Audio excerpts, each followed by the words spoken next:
Hey everyone, Chris Lambert here, narrative expert. We're going to be ranking and talking about Vengeance, BJ Novak's debut movie. You loved him in The Office, now watch him go to Texas.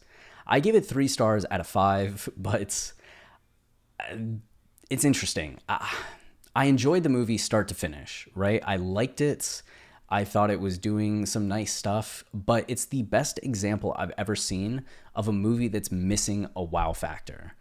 It's just playing everything so safely and never trying to hit a home run that it was kind of impressive to see how restrained it was. And don't get me wrong, I still liked it. But the cinematography, for example, there's never a shot in the movie that made me go, wow. It's just all very good, like quality stuff, but not daring. It's not pushing the envelope. And same thing with the performances. The performances are all good, but the script, and this isn't on the actors, it's on the script, never gives anyone really a moment to shine and go off and really have a wow moment where you're just like, oh, they destroyed that scene, they killed that scene, that was great. Nope. Same thing with the story. The story is like good, it has some twists and turns, but nothing that leaves you going like, whoa. The two moments that are kind of like have a little bit more of a pulse to them. One ends up not being anything serious, and the other you kind of see coming from a mile away. And even like who the villain is, you also see coming from a mile away. So it's one of those things where you kind of enjoy the journey more so than like the end result. You're kind of like, well, I knew where I was getting to. There were no twists and turns that were that big. So I'm a little sad about that. And maybe, you know, for a first movie like BJ Novak's debut, he had to play it safe in that way just to get the script made, get the budget, go for it. In future films, maybe he'll like try and hit a home run in that way. This is still very good. I liked it, but it's just interesting to see the ceiling that's on every aspect of the movie.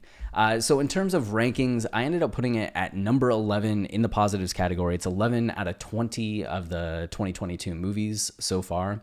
It goes above Everything Everywhere All at Once, which I know will frustrate some people as that movie has a lot of fans. My issue with it is that it's The Matrix meets Cloud Atlas, but I don't think it does The Matrix better or even as good as The Matrix. And I don't think it does Cloud Atlas better or as good as Cloud Atlas. And it's a parent-child generational trauma story that I've seen done a lot. So I just was looking for something a little more from the movie. I still thought it was fun. It still made me cry a lot. It's in the positives category, but I'm just not as sold on it as other people.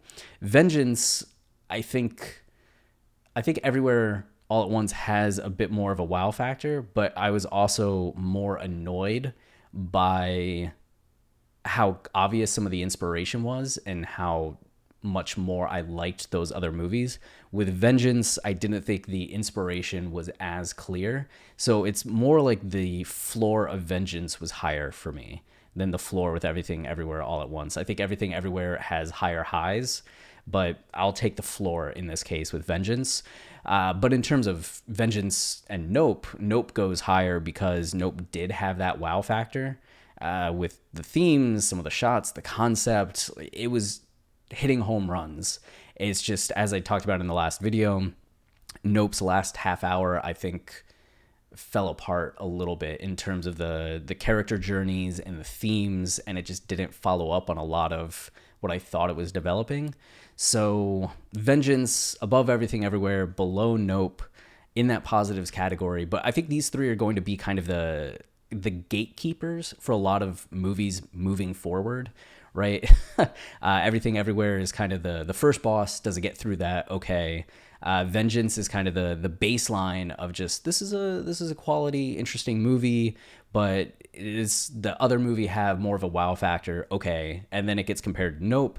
And if I feel it's a little more complete than what Nope is, it'll go above Nope. So we'll see how that shakes out over the rest of the year. But that's it for this video. If you want more rankings and explanations, you can find them on our website, filmcolossus.com.